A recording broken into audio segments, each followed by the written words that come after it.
Welcome students. आपण पाहत आहोत टाइप्स ऑफ सॉलिड्स. ओके, मागच्या दोन लेक्चरमध्ये आपण क्लासिफिकेशन पाहिलं. सॉलिड म्हणजे काय हे तुम्हाला माहीतच आहे. Okay, the substance which has definite shape and definite volume are called as a solid. त्यानंतर depending upon arrangement of constituent particles नुसार आपण सॉलिडचे प्रकार पाहिले. क्रिस्टलाइन सॉलिड आणि अमॉर्फस सॉलिड. क्रिस्टलाइन सॉलिडचे एक्झाम्पल आहे तुम्हाला माहिती आहे NaCl, KNO3. ओके, क्वार्ट्ज असेल या प्रकारे, डायमंड असेल हे. त्यानंतर आपण हे जे क्रिस्टलाइन सॉलिड आहेत या क्रिस्टलाइन सॉलिडचे टाइप्स पाहत आहोत. ओके, कशाचे टाइप्स पाहत असतात तर क्रिस्टलाइन सॉलिड मध्ये. तर हे जे सॉलिड सबस्टन्सेस असतात, मग डायमंड घ्या किंवा NaCl घ्या, ठीक आहे, यांच्यामध्ये जे कॉन्स्टिट्युएंट पार्टिकल्स असतात. मग कॉन्स्टिट्युएंट पार्टिकल्स म्हणजे काय बरं, तर छोटे छोटे पार्टिकल ज्यांच्यापासून क्रिस्टल तयार होतं. काय तयार होतं? ज्यांच्यापासून क्रिस्टल तयार होतं. आणि मी असं म्हणतो कॉन्स्टिट्युएंट पार्टिकल, पहा इथं कॉन्स्टिट्युएंट पार्टिकल पासून काय तयार होतं? युनिट सेल तयार होते. काय तयार होते? कॉन्स्टिट्युएंट पार्टिकल पासून युनिट सेल तयार होते आणि युनिट सेल पासून तयार होतं ते क्रिस्टल. काय तयार होतं? त्यापासून क्रिस्टल तयार होतं. या क्रिस्टलचा छोटा घटक कोणता आहे तर कॉन्स्टिट्युएंट पार्टिकल. कॉन्स्टिट्युएंट पार्टिकल पासून युनिट सेल आणि युनिट सेल पासून काय तयार होतं तर क्रिस्टल तयार होतं. तर अशाच प्रकारे हे जे क्रिस्टलाइन सॉलिड आहेत, क्रिस्टलाइन सॉलिड मध्ये कोणत्या प्रकारचे फोर्सेस आहेत त्यानुसार सॉलिडचे चार प्रकार. ओके, तुम्हाला माहिती आहे. आपण म्हणू शकतो depending upon inter atomic forces किंवा inter molecular forces present in a solid are classified into 4 types. पहिला प्रकार आपण पाहिला आयनिक सॉलिड. ज्या सॉलिडमध्ये कॉन्स्टिट्युएंट पार्टिकल आयन्स असतात त्याला आपण आयनिक सॉलिड असं म्हटलं. त्याचे कॅरेक्टरिस्टिक, त्याच्या प्रॉपर्टीज पाहिल्या. एक्झाम्पल NaCl असेल, KCl असेल, KNO3 लाईक दॅट, ते पाहिले. त्यानंतर दुसरं पाहिलं आपण मेटॅलिक सॉलिड्स.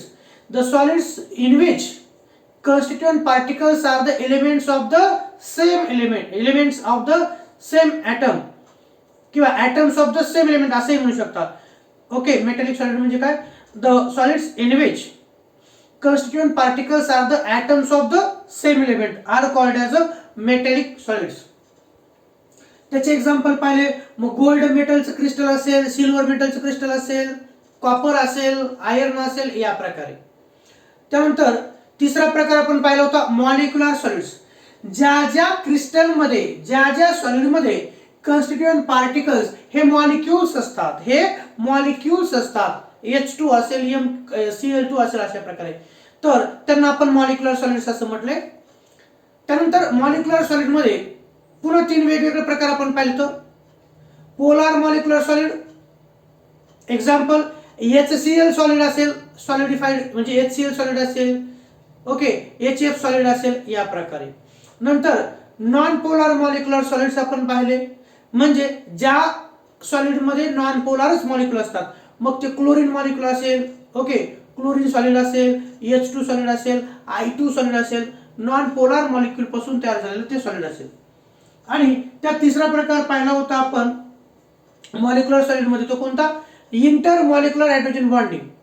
म्हणजेच कॉन्स्टिट्युएंट पार्टिकल्स मध्ये जर हायड्रोजन बॉन्डिंग असेल तर त्याला आपण म्हणतो inter molecular hydrogen bonded solid. त्याचं एक्झाम्पल आपण आईस पाहिलं होतं. काय पाहिलं होतं? आईस हे एक्झाम्पल पाहिलं होतं. Okay, then after fourth one type of solid is here covalent solid or network solid. कोणतं टाइप्स ऑफ सॉलिड मध्ये होतं? कोव्हलंट सॉलिड्स किंवा त्यांनाच नेटवर्क सॉलिड म्हटलं जातं. यातही थोडे थिअरी पॉइंट आहेत, एकदा दोनदा आपण वाचले की ते सहज लक्षात राहतात. आता कोव्हलंट सॉलिड म्हणजे कोणते? पहा, कोव्हलंट सॉलिड म्हणजे कोणते? तर ज्या सॉलिडमध्ये कॉन्स्टिट्युएंट पार्टिकल्स हे कोव्हलंट बॉन्डने जोडलेले असतात त्यांना कोव्हलंट सॉलिड असं म्हणायचं. मग कोणते एक्झाम्पल आहेत? तुम्हाला डायमंड माहिती आहे, हिरा, डायमंड हे कोव्हलंट सॉलिड आहे. ग्राफाइट सेल जे असतं, सेल मधला जो ग्राफाइट रॉड असतो तो देखील कशाचे एक्झाम्पल आहे तर कोव्हलंट सॉलिडचे एक्झाम्पल आहे. ओके, तर चला पाहूया. कोव्हलंट सॉलिड म्हणजे काय? कोव्हलंट सॉलिड त्यांनाच नेटवर्क सॉलिड देखील म्हटलं जातं. त्यांच्यात नेटवर्क असतं, त्याच्यामध्ये एक दुसऱ्याला दुसरा तिसऱ्याला जोडलेले असतात. एक एक पाहू आपण. तर कोव्हलंट सॉलिड्स म्हणजे काय? The solids in which constituent particles are atoms. काय तर atoms. constituent particles काय असतात? तर constituent particles यांच्यामध्ये atoms असतात. काय असतात? तर atoms असतात. which are linked together by covalent bonds throughout the crystal. आता तुम्हाला मी एक्झाम्पल काढलेलं आहे, तरी काढतो पहा. तुम्हाला डायमंड माहिती आहे. ओके, डायमंड इथं का आपल्याला ऍक्च्युअल डायमंड नाही काढायचं, आपल्याला फक्त त्याची प्रतिकृती काढायची. काय काढायचं? आपल्याला प्रतिकृती काढायची. हे अशा प्रकारचं ते डायमंडचं स्ट्रक्चर असतं.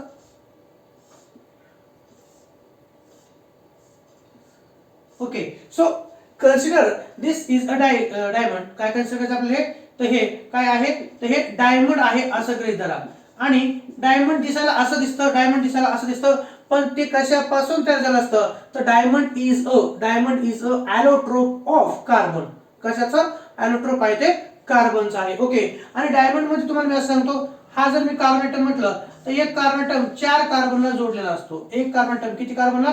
तर एक कार्बन ॲटम हा 4 कार्बनला जोडलेला असतो. मी जर हा कार्बन ॲटम म्हटलं, ओके, तर हा एक कार्बन ॲटम किती कार्बनला जोडलेला असतो? 4 कार्बनला जोडलेला असतो. प्रत्येक एक कार्बन ॲटम 4 कार्बनला जर जोडला तर विद्यार्थी मित्रांनो एक खूप मोठी चेन आपल्याला पाहायला मिळते. प्रत्येक कार्बन आपण जर असं केलं तर प्रत्येक कार्बन 4 ला म्हटलं की त्याच्यामध्ये वेगळे अशा प्रकारची डायग्राम तयार होते. तर कोव्हलंट सॉलिड म्हणजे कोणते? तर ज्या सॉलिड मध्ये कन्स्टिट्यूएंट पार्टिकल्स हे ऍटम्स असतात. काय असतात? ऍटम्स असतात. हे सर्व काय आहेत? हे सर्व ऍटम्स आहेत आणि ते एकमेकांना कोव्हलंट बॉन्डने जोडलेले असतात, म्हणून त्यांना कोव्हलंट सॉलिड असं म्हणायचं असतं. कोव्हलंट बॉन्ड म्हणजे काय? आम्हाला प्रश्न पडला असेल. The bond which is formed by the share pair of electron are called as a covalent bond. आपल्या सगळ्यांनाच माहिती आहे की कार्बनच्या आउटर मोस्ट ऑर्बिट मध्ये किती इलेक्ट्रॉन्स असतात? 4 असतात. Carbon is a tetravalent. आणि एक कार्बन ॲटम किती कोव्हलंट बॉन्ड तयार करू शकतो?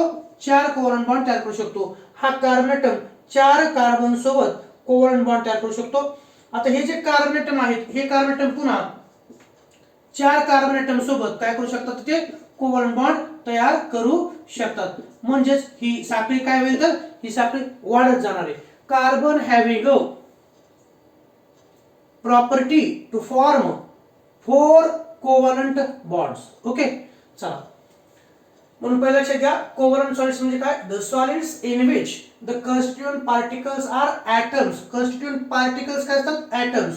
which are linked together by covalent bond. म्हणून थोडक्यात कोव्हलंट सॉलिड मध्ये कन्स्टिट्यूएंट पार्टिकल्स हे ॲटम्स असतात आणि ते ॲटम्स हे दुसऱ्या ॲटम सोबत कोव्हलंट बॉन्ड न बॉन्डेड असतात, म्हणून त्या प्रकारच्या सॉलिडला कोव्हलंट सॉलिड असं म्हणायचं असतं. Now next, these crystals are very hard. these crystals कोणते? हे डायमंड. इथे तुम्ही पाहू शकता. ओके, आता हे डायमंडचं स्ट्रक्चर, कोणाचं स्ट्रक्चर? जवळपास डायमंडचं स्ट्रक्चर आहे. का तुम्हाला सगळं पार्ट करून काढायचं का? ते नाही. आपल्याला डायमंड म्हटलं की एवढंच काढायचं. काय काढायचं माहिती तुम्हाला? एवढंच काढायचं. एवढंच म्हणजे काय काढायचं? तर हा कार्बन ॲटम आहे. ओके, वरती एक कार्बन ॲटम काढायचा, इथे एक कार्बन, इथे एक कार्बन आणि इथे एक कार्बन, आणि ह्या कार्बनचं हायब्रिडायझेशन काय आहे? तर sp3 आहे. एवढं लक्षात ठेवायचं. This is a carbon, this is a carbon, this is a carbon. Every carbon atom in diamond is bonded to 4 other carbon atom directly. Okay, these crystals are very hard or hardest and most incompressible असणार, कारण ते hard असतात. हे पहा, diamond मध्ये एक carbon 4 कार्बनला जोडल्यामुळे त्याची रिजिडिटी असते. त्याच्यात कोणते बॉन्ड असतात? तर हे सगळे कोणते बॉन्ड असतात? तर these are the covalent bond. आणि कोव्हलंट बॉन्ड म्हणजे काय? आता पहा, हा कार्बन च्या आउटर मोस्ट ऑर्बिट मध्ये 4 इलेक्ट्रॉन आहेत. ह्या कार्बनचा हा इलेक्ट्रॉन या कार्बन सोबत शेअर झाला, म्हणजे इथं कोणता बॉन्ड आहे? कोव्हलंट बॉन्ड. जो बॉन्ड इलेक्ट्रॉनच्या शेअर पेअर न तयार होतो त्याला कोव्हलंट बॉन्ड म्हटलं जातं. कोव्हलंट बॉन्ड हा स्ट्रॉंग असतो. जो डायमंड मध्ये आहे म्हणून तो डायमंड हार्ड आहे. Okay, covalent crystals are very hard and most incompressible. Compress होत नाही, ते काय होत नाहीत तर कॉम्प्रेस होत नाहीत. त्याला जर आपण दोन्ही साईडनं फोर्स केलं तर ते ब्रेक डाऊन होतील पण तुटणार नाहीत. सॉरी, म्हणजे ते कॉम्प्रेस होणार नाही, सॉरी, ब्रेकडाऊन होतील पण ते काय होणार नाहीत, तर ते कॉम्प्रेस होणार नाहीत. ओके. त्यानंतर since the electrons are localised, आता हे कॅरेक्टरिस्टिक सगळ्यांचे सांगितलं. मग ते डायमंड असेल, ते ग्राफाइट असेल, त्यानंतर फ्लोरीन, असे 3 ॲलोट्रोप्स कार्बनचे आहेत हे तुम्हाला माहित होतं. ओके. तर जनरली सांगत असताना असं म्हटलं गेलं की since the electrons are localised in a covalent crystal.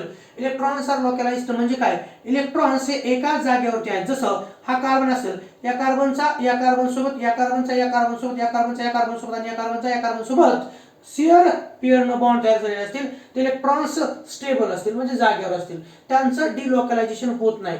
Diamond मध्ये होत नाही. ओके, डायमंड मध्ये होत नाही पण ग्राफाइट मध्ये होतं, लक्षात ठेवा. पण जनरल सांगत असताना since the electrons are localised they are poor conductors of heat and electricity. जवळपास सर्वच कोव्हॅलेंट कंपाऊंड हे बॅड कंडक्टर आहेत हीट आणि इलेक्ट्रिसिटीचे. का, त्याचं कारण त्यांचे जे इलेक्ट्रॉन्स आहेत त्यांच्या इलेक्ट्रॉनचं काय होत नाही तर मायग्रेशन होत नाही, ते एका जागेवरून दुसऱ्या जागेवरती जात नाहीत.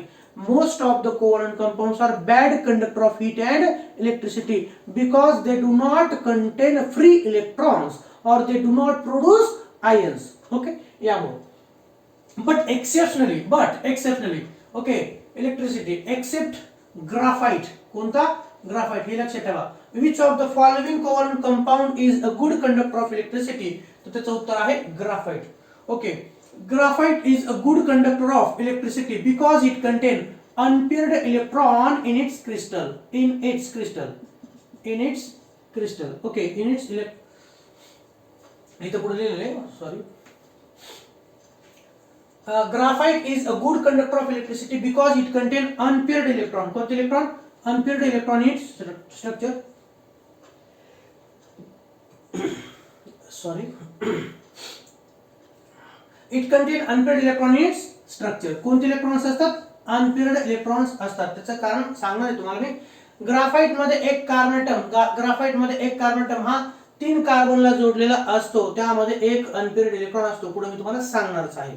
ओके, म्हणून ग्राफाइट हे अनपेअर्ड इलेक्ट्रॉन असल्या कारणानं इलेक्ट्रिक करंट फ्लो करतो. नंतर these solids are insoluble in water. आता एक्झाम्पल जर म्हटलं तुम्हाला तर तुम्हाला एक्झाम्पल सांगतो. डायमंड, ठीक आहे, डायमंड आहे, ग्राफाइट आहे, फ्लोरीन हे कोव्हॅलेंट कंपाऊंड आहेत. हे पाण्यामध्ये विरघळत नसतात. जवळपास कोणतेच कोव्हॅलेंट कंपाऊंड हे पाण्यामध्ये विरघळत नाहीत. ओके, खूप कमी आहेत जे पाण्यात विरघळतात. जसं की साखर हा कोव्हॅलेंट कंपाऊंड आहे तरी तो पाण्यात विरघळतो. त्याचं कारण साखर हा पाण्यासोबत हायड्रोजन बॉन्ड तयार करतो. ओके, पण बाकीचे कोव्हॅलेंट कंपाऊंड हे काय होत नाही तर पाण्यामध्ये विरघळत नाही. आता हा प्लास्टिक कोव्हॅलेंट कंपाऊंड पाण्यात विरघळतो का, तर पाण्यात विरघळत नाही. Like dissolve like. ओके, हा प्रिन्सिपल त्याच्यामागे असतो. These solids are insoluble in water. कोणते, तर covalent solids are insoluble in water means not soluble in water. Okay, कारण कोव्हॅलेंट सॉलिड्स हे ऑर्गॅनिक असतात. कार्बन कंटेनिंग कंपाऊंड म्हणजे ऑर्गॅनिक कंपाऊंड हे ऑर्गॅनिक सॉल्व्हेंट मध्ये डिझॉल्व होतात. नंतर covalent solids have high melting and boiling point. Generally covalent कंपाऊंडचा melting आणि बॉइलिंग पॉइंट कसा आहे तर तो जास्तीचा आहे. त्याचं कारण यांच्यामध्ये कोणते बॉन्ड असतात तर कोव्हॅलेंट बॉन्ड असतात आणि कोव्हॅलेंट बॉन्ड हे काय होत नाहीत तर तुटत नाहीत, म्हणून त्यांचा मेल्टिंग आणि बॉइलिंग पॉइंट हा जास्त असतो. These solids have enthalpies of fusion high. म्हणजे यांच्यामध्ये पहा, यांच्यामध्ये ह्याचं सर्व कारण काय आहे तर हे कोणते कंपाऊंड आपण पाहिले तर यांच्यामध्ये कोव्हॅलेंट बॉन्ड आहेत. कोणते बॉन्ड येतं, कोव्हॅलेंट बॉन्ड येतं. कोव्हॅलेंट बॉन्ड हे स्ट्रॉंग बॉन्ड असतात. त्यांच्यामुळे एन्थॅल्पी ऑफ फ्युजन, यांना फ्यूज करायचं असेल तर काय लागते तर हीट एनर्जी जास्त लागते. त्याचबरोबर हे बर्न होत असताना जी काही एनर्जी चेंज असेल तो मोठ्या प्रमाणात असतो. Enthalpy fusion is high. Example of covalent solids are. Example number 1 कोणतं, diamond. Diamond is a precious stone in a jewellery. What is the use of diamond. Diamond कशासाठी वापरला जातो तर डायमंड म्हणजे हिरा हा ज्वेलरी मधला एक मौल्यवान असा पदार्थ आहे. आपण त्याला म्हणतो diamond is a precious stone in a jewellery, त्याचा उपयोग आहे तो. त्याचबरोबर हिऱ्याचा उपयोग काच कट करण्यासाठी देखील वापरला जातो. सो कोव्हलंट एक्झाम्पल, कोव्हलंट कंपाऊंडचे डायमंड असेल, दुसरं ग्राफाइट आहे, तिसरं quartz. Quartz is a substance which is made up of SiO2. तर क्रिस्टलाइन क्वार्ट्ज, कोणतं? Crystalline quartz is a covalent compound. Okay, हे झाले त्याचे जनरल कॅरेक्टरिस्टिक्स. तर कोव्हलंट सॉलिड्स म्हणजे काय? The solids in which constituent particles are atoms which are bonded through a covalent bond. Okay, हे एक. त्यानंतर covalent compounds not soluble in water. Covalent कंपाऊंडचा मेल्टिंग पॉइंट आणि बॉइलिंग पॉइंट हा जास्त असतो, त्याचे कारण यांचा मध्ये असलेले कोव्हलंट बॉन्ड. ओके, आणि यांचं एन्थॅल्पी ऑफ फ्युजन कसं असतं? हाय असतं. हे जनरल कॅरेक्टरिस्टिक झाले कोव्हलंट कंपाऊंडचे. नंतर एक्झाम्पल याचे डायमंड आहे, ग्राफाइट आहे, क्वार्ट्ज आहे, पुढे येणार फुलरिन आहे. कोणतं? फुलरिन देखील आहे, बकमिन्स्टर फुलरिन त्याला पण म्हणतो. नंतर आता एक एक पाहू आपण. इथं आपल्याला कोव्हलंट सॉलिडचे 3 एक्झाम्पल पाहायचे. तर पहिलं डायमंड. आता डायमंड मधलं काय काय लक्षात ठेवायचं? तर डायमंड मध्ये कार्बनचं हायब्रिडायझेशन काय असतं ते लक्षात ठेवायचं असतं. डायमंड मधली कार्बन कार्बन बॉन्ड लेंथ किती असते हे लक्षात ठेवायचं. तर डायमंड मधला जो कार्बन ॲटम असतो तो sp3 हायब्रिडाइज्ड असतो. ओके, आणि ही जी बॉन्ड लेंथ असते डायमंड मधली ती 154 पिकोमीटर असते. डायमंडचा मेल्टिंग पॉइंट किती आहे? 35 ते 50 डिग्री सेल्सिअस. हे काही पॉइंट आपल्याला थेऑरेटिकली लक्षात ठेवायचे आहेत. चला तर एक एक पाहू आपण. पहिला कोव्हलंट क्रिस्टल कोणता पाहायचा आपल्याला? तर तो पाहायचा आहे डायमंड. काय पाहायचं आपल्याला? डायमंड हे पाहायचे. म्हणून तुम्हाला म्हटलं generally please focus on this substance is looking like diamond. I am not telling you 100% it is a diamond, it is looking like a diamond. Okay, so diamond नुसार आपल्याला कॅरेक्टरिस्टिक्स पाहायचे. तो diamond is an allotropic form of carbon in which carbon atom undergoes sp3 hybridization. यातलेच point लक्षात ठेवायचे. होतं का? तुम्हाला काय सांगितलं मी तर की कार्बन पहिला लक्षात ठेवा. पहिला पॉइंट कोणता आहे थोडक्यात लक्षात ठेवा. Diamond is an allotropic form of carbon in which carbon atom undergoes sp3 hybridization. तुम्हाला याच्या अगोदर सांगितलं की ज्या ज्यावेळेस कार्बनला 4 सिग्मा कोव्हलंट बॉन्ड असतात त्यावेळेस कार्बनचं हायब्रिडायझेशन हे sp3 असतं. मी जनरल स्ट्रक्चर काढलेलं आहे. ओके, इथं पहा, हा कार्बन ॲटम आहे. ओके, हा कार्बन ॲटम, हा कार्बन ॲटम, हा कार्बन ॲटम. ते स्ट्रक्चर काढायला काय अवघड नाहीये. हे पहा, या अशा प्रकारे स्ट्रक्चर काढू शकतो आपण, पण स्ट्रक्चरला मार्क नाही इथं. ओके, तर हे झालं. याला पुन्हा खाली घ्यायचं असं, याला असं पुन्हा खाली घ्यायचं. प्रत्येक कार्बन ॲटम किती कार्बनला जोडलेला दाखवायचा? 4 कार्बनला. तुम्ही म्हणता सर तुम्ही इथं 3च ला दाखवलाय, काढायचे राहिलेत ते. ओके, काढायचे राहिले. ओके, अशा प्रकारचे ते स्ट्रक्चर असेल. आणि हे इकडे जोडा. ओके, हे कार्बन याला किती जोडायचे? आता याला तुम्हाला 4 कार्बन जोडायचे. तर जोडले ऑलरेडी. हे पहा, आणि पुन्हा हे अशा प्रकारे अरेंजमेंट सुरूच राहील. अशा प्रकारे अरेंजमेंट सुरूच राहील. म्हणजे तुम्ही ते कुठपर्यंत काढलं ते कम्प्लीट होणार का? नाही कम्प्लीट होणार. यातलं फक्त लक्षात ठेवा, हा जर सेंट्रलचा कार्बन ॲटम असेल, हा जर सेंट्रलचा कार्बन ॲटम असेल तर हा कार्बन 1 2 3 आणि 4 कार्बनला जोडलेला असतो. Each carbon atom in diamond is sp3 hybridised. ज्या ज्यावेळेस कार्बनला 4 कोव्हलंट बॉन्ड असतात त्याचं हायब्रिडायझेशन हे sp3 असतं. ओके, पहिला पॉइंट लक्षात ठेवा, sp3 hybridisation. sp3 hybridisation.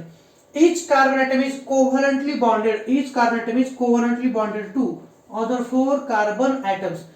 Okay, तुम्ही म्हणता सर इथले काढले नाहीत. इथले तुम्ही आता प्रत्येक स्ट्रक्चर काढणार का आपण? एवढं नाही. यातलं तुम्हाला हेच म्हटलं की डायमंडचं स्ट्रक्चर जर तुम्हाला लक्षात ठेवायचं असेल तर एवढंच काढायचं. काय काढायचं? एवढंच काढायचं. अशा प्रकारे हे पहा, असं काढायचं आणि sp3 फिगर डायमंड. काय फिगर डायमंड. Okay, finish. अशा प्रकारे तुम्ही काढू शकता.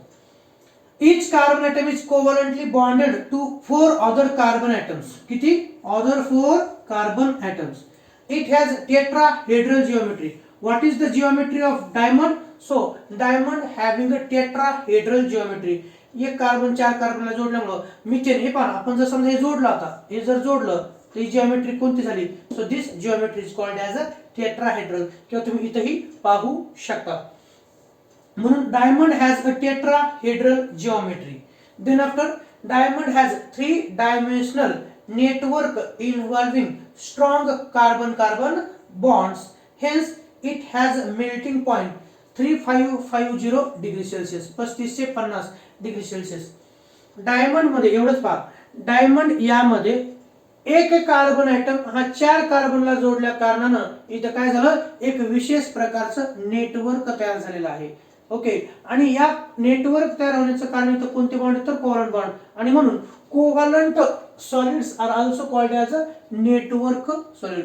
कोव्हलंट सॉलिड मध्ये एक कार्बन ॲटम हा 4 कार्बन किंवा 3 कार्बनला जोडलेला असतो आणि यामुळं काय होतं, एक नेटवर्क तयार होतं. म्हणून याच प्रकारच्या सॉलिडला नेटवर्क सॉलिड असं देखील म्हटलं जातं. एक्झाम्पल तुम्हाला येऊ शकतं किंवा प्रश्न येऊ शकतो, which of the following is a network solid. So example लक्षात ठेवा, एक तर डायमंड असेल त्याचं उत्तर, म्हणजे तुम्हाला वेगवेगळे प्रश्न, डायमंड मध्ये आहे नेटवर्क सॉलिड, ग्राफाइट मध्ये आहे आणि पुढे येणार बकमिस्टर फुलरिन मध्ये पण आहे. त्यानंतर diamond is a non conductor of electricity.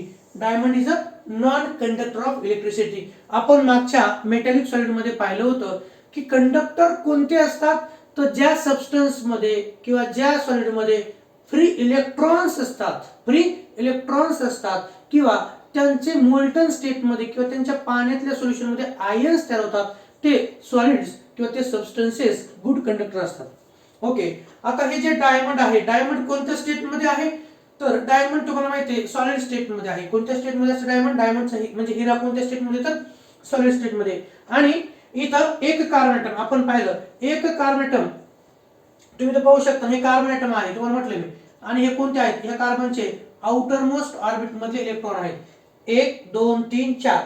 एक कार्बन 4 कार्बन सोबत, एक कार्बन 4 कार्बन सोबत कोणते बॉन्ड तयार करतो, कोव्हलंट बॉन्ड तयार करतो. मग याच्या आउटर मोस्ट ऑर्बिट मध्ये फ्री इलेक्ट्रॉन राहिला का, 2 2 2 2, म्हणजे त्याचे 4 इलेक्ट्रॉन, या कार्बनचे 4 इलेक्ट्रॉन दुसऱ्या कार्बनच्या 4 इलेक्ट्रॉन सोबत त्यांनी शेअर केले आणि 4 कोव्हलंट बॉन्ड तयार झाले. म्हणजे अनपेअर्ड इलेक्ट्रॉन्स आहेत का, नाहीत. अनपेअर्ड इलेक्ट्रॉन्स आहेत का, नाहीत. अनपेअर्ड इलेक्ट्रॉन हे एका जागेवरून दुसऱ्या जागेवरती जातात आणि दुसऱ्या जागेवरून तिसऱ्या जागेवरती जातात, जेणेकरून त्यांच्या थ्रू चार्ज फ्लो होतो आणि म्हणून ते सबस्टन्सेस गुड कंडक्टर असतात. पण डायमंड मध्ये जर आपण पाहिलं तर ते जे इलेक्ट्रॉन्स असतात, ह्या कार्बनचे इलेक्ट्रॉन्स असतील किती इलेक्ट्रॉन, 4 इलेक्ट्रॉन. ओके, या बाकीच्या 4 कार्बनचे इलेक्ट्रॉन असतील, हे इलेक्ट्रॉन्स डिलोकलाइज्ड असतात, म्हणजे त्यांच्या जागा फिक्स असतात, बॉन्ड मध्ये असतात, त्यांच्या जागा ह्या बॉन्ड मध्ये फिक्स असतात, म्हणजे बॉन्ड तयार करून ते फिक्स झालेले असतात. म्हणून यांच्यात फ्री इलेक्ट्रॉन नाही, अनपेअर्ड इलेक्ट्रॉन नाही, म्हणून हे बॅड कंडक्टर आहेत, हीट ॲज वेल ॲज इलेक्ट्रिसिटी. थोड्या प्रमाणात हीट तरी फ्लो होते, पण मात्र इलेक्ट्रिसिटी फ्लो होत नाही. Diamond is a non conductor of electricity. Carbon carbon bond length is of 154 picometre. ही जी बॉन्ड लेंथ असते, कोणती बॉन्ड लेंथ, बॉन्ड लेंथ म्हणजे काय, द बॉन्ड आपण म्हणू शकतो, बॉन्ड लेंथ म्हणजे काय, डिस्टन्स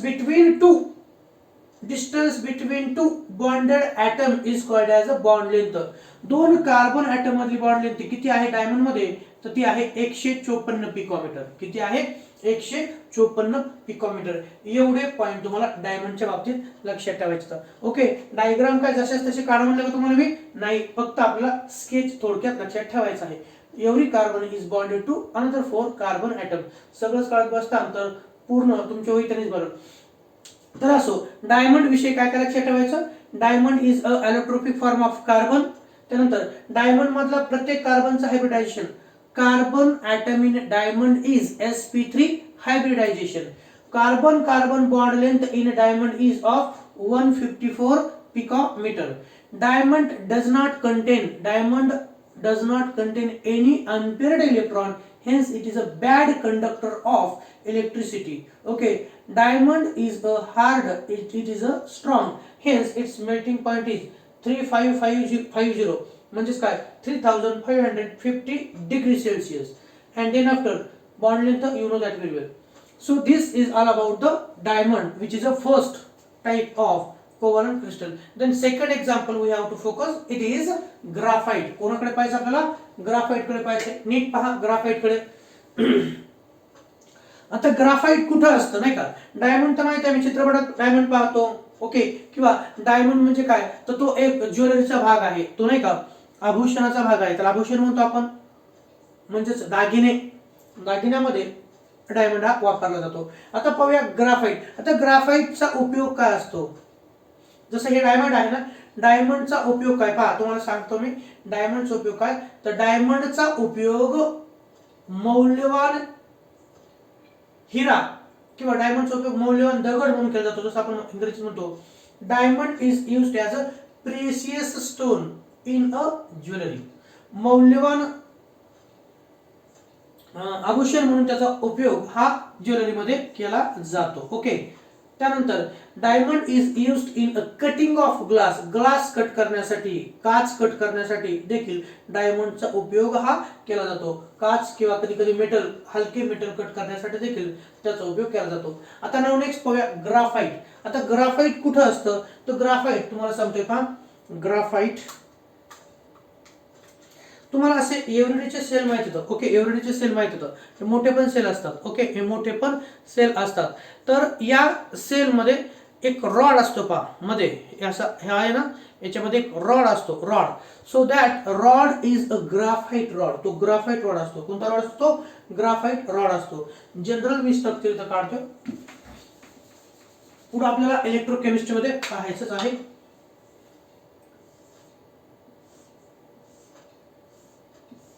ठीक आहे, हे असा मध्ये एक रॉड असतो पहा.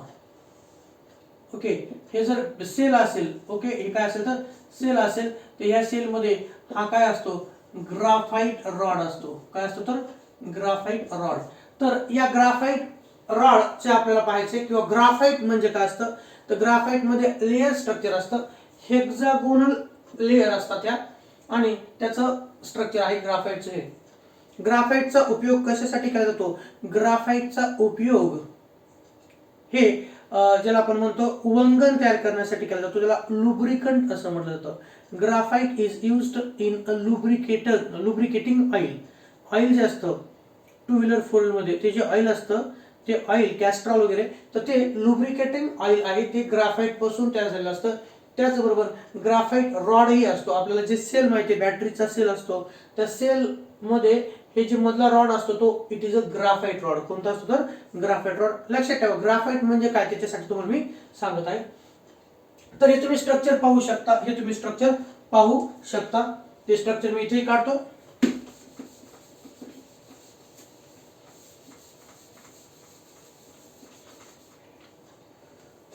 पहा इथं काय नाही, थोडक्यात आता हे असं काढायचं आपल्याला. एक हेक्सागोन झाला, हा एक हेक्सागोन झाला, त्याच्या खाली मी असं काढतोय पहा, त्याच्या खाली मी असं काढतोय.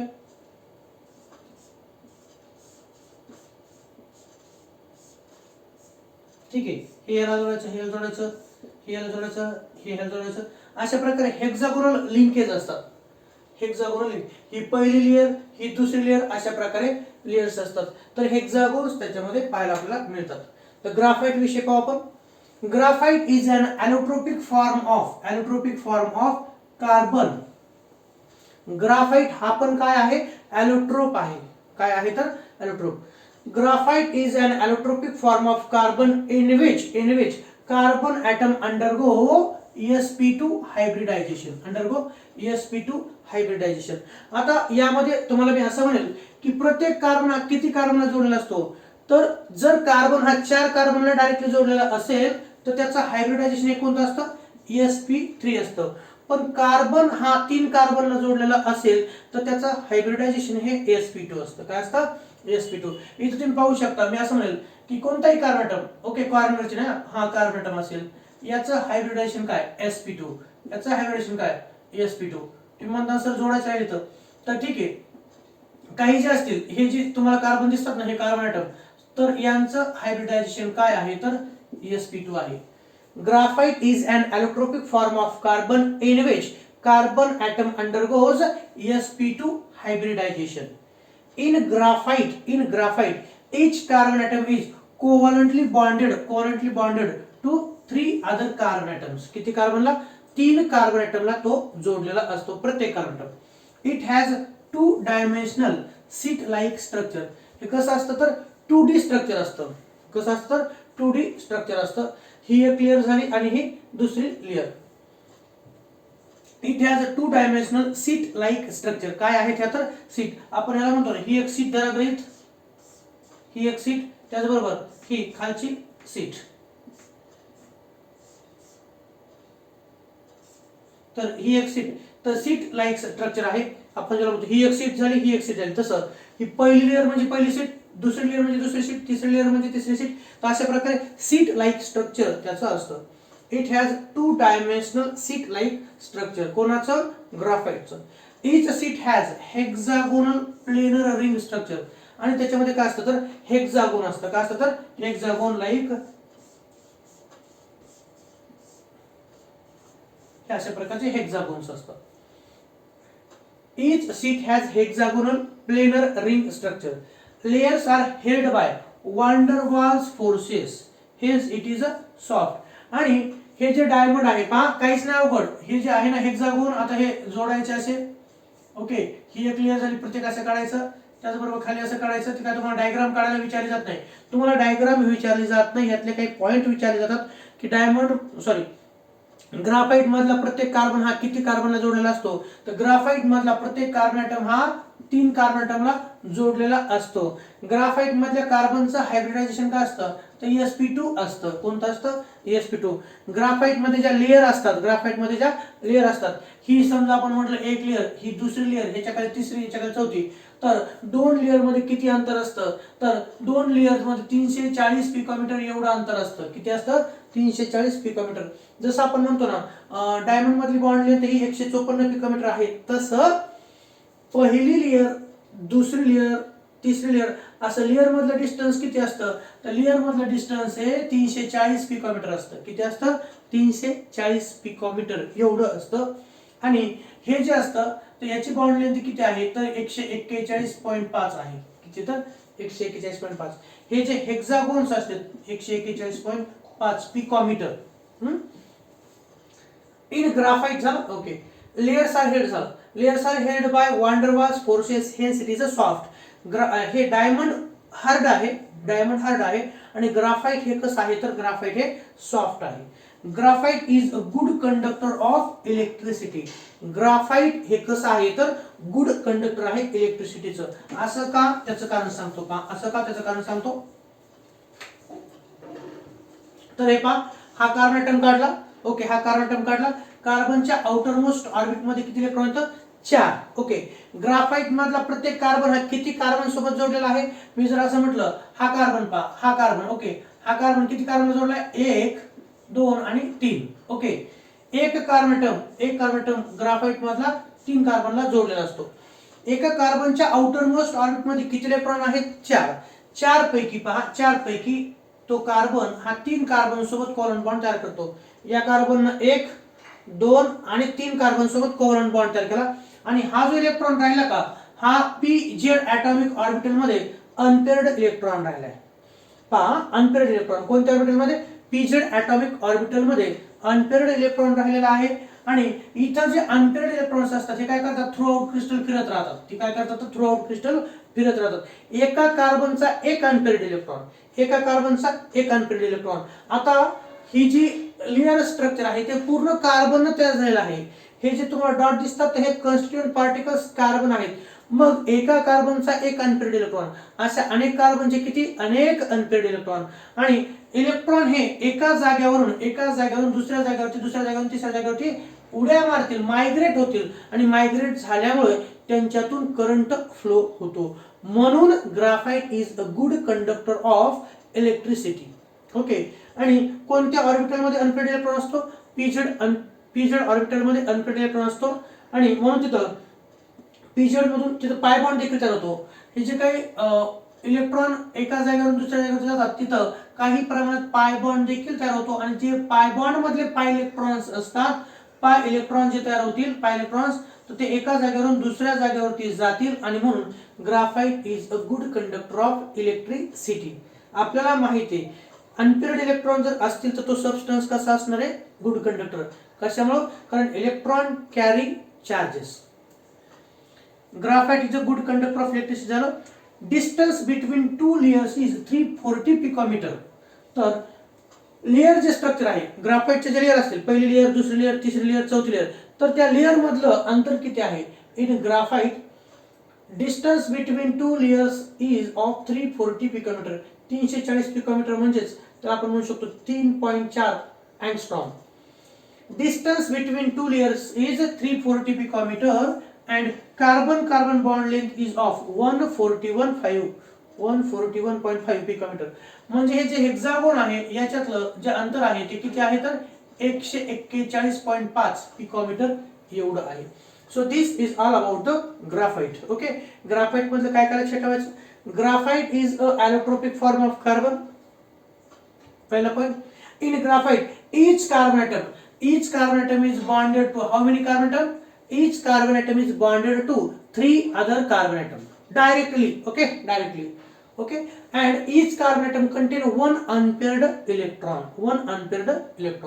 Then after graphite having a hexagonal seat like structure. हे पहा हेक्सागोन आहे, काय तर हे हेक्सागोन आणि त्याचबरोबर ह्या काय आहेत तर ह्या सीट आहेत, काय तर ह्या seat.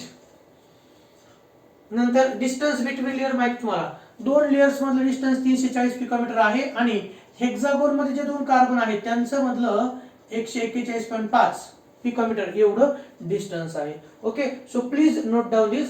Then after we will go on third allotrope that is fullerene. कोणतं आहे तर फ्लोरीन आपल्याला पाहायचंय. हे लिहून घ्या.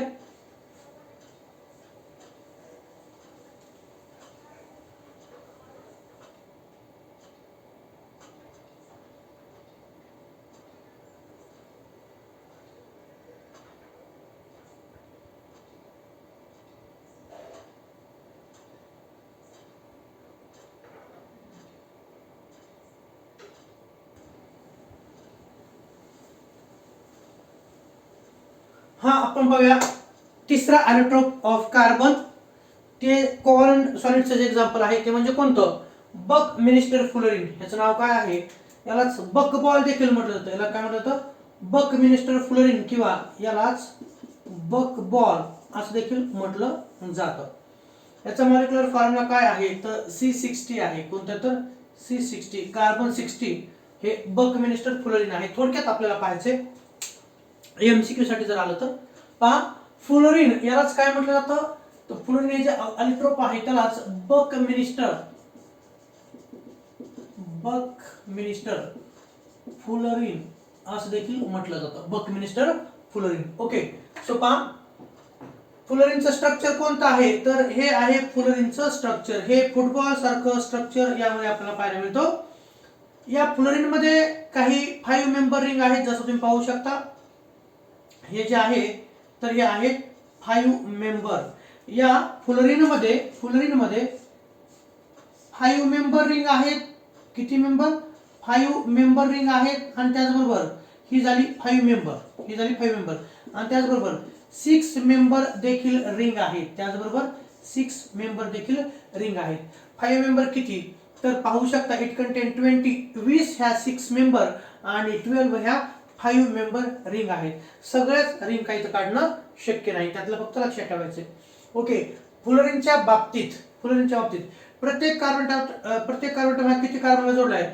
Each carbon atom is bonded to 3 other carbon atom. किती कार्बनला, 3 कार्बनला. पाहायचं fullerene is an allotropic form of carbon. Fullerene हा कोणाचा ॲलोट्रोप आहे, fullerene is a allotropic form of carbon in which carbon atom undergoes sp2 hybridization. Okay, diamond मध्ये sp3 hybridisation होतं, graphite मध्ये sp2 हायब्रिडायझेशन, फ्लोरीन मध्ये कार्बनचं hybridisation हे आहे sp2. कोणतं आहे, sp2 हायब्रिडायझेशन आहे. म्हणजेच each carbon atom is bonded to 3 other carbon atom directly. Each carbon atom is covalently bonded to 3 other carbon atoms. हे माहितीच आहे. Its structure is similar to saucer ball. कोणासारखं, आपल्याला बसी माहिती आहे, बसी कप बसी नाही का, तर ती बसी सारखं स्ट्रक्चर याचं आहे, सॉसर बॉल सारखं स्ट्रक्चर आहे. Fullerene has a structure similar to saucer ball structure. कोणतं, saucer ball structure. Fullerene are made up by heating graphite in an electric arc. हे जे ग्राफाइट आहे, हे जे ग्राफाइट मटेरियल आहे याला जर इलेक्ट्रिकल कंडिशन मध्ये जर आपण त्याला हीट केलं तर मात्र त्याच्यापासून आपल्याला मिळतं fullerene. Fullerene are made by heating graphite. Fullerene कशापासून मिळतं by heating graphite in an electric arc. Electric arc म्हणजे काय, तर आपल्याला जसं गॅसची शेगडी माहिती तसं इलेक्ट्रिकल हिटिंग, इलेक्ट्रिकल जे इक्विपमेंट असतं ज्याला आपण म्हणू शकतो ओव्हन वगैरे नाही, तर इलेक्ट्रिकल आर्क मध्ये त्याला आपल्याला ग्राफाइटला काय करायचंय, हीट करायचं आहे. आणि ग्राफाइटला हीट केल्यानंतर त्याच्यापासून तयार होईल फ्लोरीन, ज्याचा फॉर्म्युला असणार आहे C60. कोणता, carbon 60. Fullerene are made by heating graphite heat and electric arc in the presence of inert gas. Inert gases कोणते, तर हेलियम असेल, निऑन असेल, आर्गॉन असेल, क्रिप्टॉन असेल, झेनॉन असेल, या प्रकारच्या इनर्ट गॅसच्या सानिध्यात जर ग्राफाइटला हीट केलं तर आपल्याला मिळणारा कोणता असणार, तर फ्लोरीन असणार आहे. The fullerene C60 also known as buckminsterfullerene. Buckminster या सायंटिस्टनं ग्राफाइट वरती प्रयोग करून जो फॉर्म्युला काढला तो आहे C60. आणि म्हणून C60 याचा शोध किंवा कार्बन 60 असतात याचा शोध कोण लावला, बकमिन्स्टरने लावला. त्याने असं सांगितलं की fullerene contain minimum 60 number of carbon atom. The fullerene C60 is also known as buckminsterfullerene. कोणता, बकमिन्स्टर फ्लोरीन. इट कंटेन किती, 26 मेंबर. किती पहा, या 6 मेंबर जे आहेत या 20 रिंग असाव्या असं फ्लोरीन बकमिन्स्टरचं म्हणणं होतं. आणि ह्या किती मेंबर, ह्या 5 मेंबर 12 रिंग असाव्या. फ्लोरीन C60 यामध्ये 20 ह्या 6 मेंबर रिंग, किती, 6 मेंबर रिंग म्हणजे 6 कार्बन. पहा 6 मेंबर कशामुळे, 1 2 3 4 5 6, किती कार्बन झाले, 6. आणि किती कार्बन, 5. तर 20 रिंग ह्या फ्लोरीन मध्ये C60 ज्याचा फॉर्म्युला आहे, C60 ज्याचा फॉर्म्युला आहे त्याचा अर्थ असा की त्याच्यामध्ये 20 ह्या 6 मेंबर रिंग आणि 12 ह्या 5 मेंबर रिंग असायला पाहिजे. नंतर काय वैशिष्ट्य, K35C60, K35 पोटॅशियम ऍड करून K35C60 act as a superconductor below 18 kelvin. यांचाच उपयोग कशासाठी करण्यात आला, तर यांचाच उपयोग कॅटलिस्ट म्हणून देखील करण्यात आला. K35 potassium 35 carbon 60 act as a superconductor below 18 kelvin म्हणजे मायनस टेम्परेचर मध्ये ते कंडक्टर म्हणून वापरलं जातं. Fullerene have mainly nanotechnological applications. फ्लोरीनचा उपयोग कुठे केला जातो, नॅनो तंत्रज्ञान आपल्याला माहिती आहे, नॅनो टेक्नॉलॉजी आपल्याला माहिती आहे, तर त्या नॅनो टेक्नॉलॉजी मध्ये फ्लोरीनचा उपयोग केला जातो. नॅनो ट्यूब्स असतात पहा, वेगवेगळ्या प्रकारचे कलर्स जे ट्यूब्स, तर त्या नॅनो ट्यूब्स तयार करण्यासाठी आपल्या केमिस्ट्रीच्या कव्हरवरती पण नॅनो ट्यूब्स दाखवलेल्या आहेत. Okay, so fluorine have mainly nanotechnological applications. On reaction with transition metal it act as a catalyst. तुम्ही म्हणता ट्रान्झिशन मेटल कोणते, तर मग आपण म्हणू शकतो स्कॅन्डियम असेल, टिटेनियम असेल, कोबाल्ट असेल, यांच्या सोबत फ्लोरीनचा उपयोग केला तर ते कॅटलिस्ट म्हणून वापरलं जातं. Fluorine on reaction with transition metal it act as a catalyst. Okay, so this is all about the fluorine which is also a covalent solid. Okay, याचे पॉईंट लक्षात ठेवायचं. फ्लोरीन मधला प्रत्येक कार्बन ॲटमचं हायब्रिडायझेशन काय, fluorine मधल्या प्रत्येक carbon ॲटमचं hybridisation काय आहे, तर sp2 आहे. ओके, फ्लोरीन मध्ये किती, तर 20 ह्या 6 मेंबर रिंग आढळतात आणि 12 ह्या 5 मेंबर रिंग आढळतात. C60 याला स्पेशल नाव कोणतं आहे, बकमिन्स्टर फ्लोरीन हे त्याला नाव आहे. आणि याचं स्ट्रक्चर कोणासारखं आहे, फ्लोरीनचं स्ट्रक्चर हे सॉसर बॉल सारखं स्ट्रक्चर आहे. ओके, तर त्याचबरोबर फ्लोरीन नॅनो टेक्नॉलॉजिकल ऍप्लिकेशन्स म्हणजे नॅनो टेक्नॉलॉजी मध्ये ते वापरलं जातं. आणि फ्लोरीनचं जर रिएक्शन ट्रान्झिशन मेटल म्हणजे डी ब्लॉक एलिमेंट सोबत जर झाली, ओके, ग्रुप नंबर आपण म्हणू शकतो 3 ते 13 जे आहेत त्यांच्या जे इन बिटवीन असतात डी ब्लॉक एलिमेंट, तर त्यांच्या सोबत जर त्यांचा उपयोग केला, fluorine on reaction with transition metal it act as a catalyst. Okay, so this is all about the covalent solid. ज्या सॉलिड मध्ये कॉन्स्टिट्यूएंट पार्टिकल्स हे ऍटम्स असतात आणि ते कोव्हॅलेंट बॉन्डने बांधलेले असतात, त्यांना आपण कोव्हॅलेंट सॉलिड म्हटलं. त्याचे काही एक्झाम्पल पाहिलं, डायमंड त्याच्याविषयी पाहिलं, नंतर ग्राफाइट विषयी पाहिलं आणि फ्लोरीन विषयी पाहिलं. तुम्ही पाहू शकता ना, याच्या अगोदर डायमंड होतं, डायमंड मध्ये कॉन्स्टिट्यूएंट पार्टिकल्स कोणते होते, मी जर असं स्ट्रक्चर काढत असेल, ओके, डायमंडचं असं स्ट्रक्चर काढत असेल तर कॉन्स्टिट्यूएंट पार्टिकल कोणते होते, कार्बन ॲटम होते. ओके, ॲटम्स होते. इथं ग्राफाइट मध्ये पण काय आहे, तर कार्बन ॲटमच येत नाही, हे काय आहे तर कार्बन ॲटम आहेत. इथं फ्लोरीन मध्ये पण हे जे तुम्हाला गोल दिसतात हे काय आहे तर हे कार्बन ॲटम, म्हणजे कोव्हॅलंट सॉलिड मध्ये कन्स्टिट्यूएंट पार्टिकल्स हे ॲटम्स असतात आणि ते कोव्हॅलंट बॉन्डनं बॉन्डेड असतात. कोणत्या? कोव्हॅलंट बॉन्डनं ते बॉन्डेड असतात आणि त्याचे आपण काही एक्झाम्पल पाहिले. Okay, so thank you so much for today. Remaining part we will continue in next lecture. So please write down this.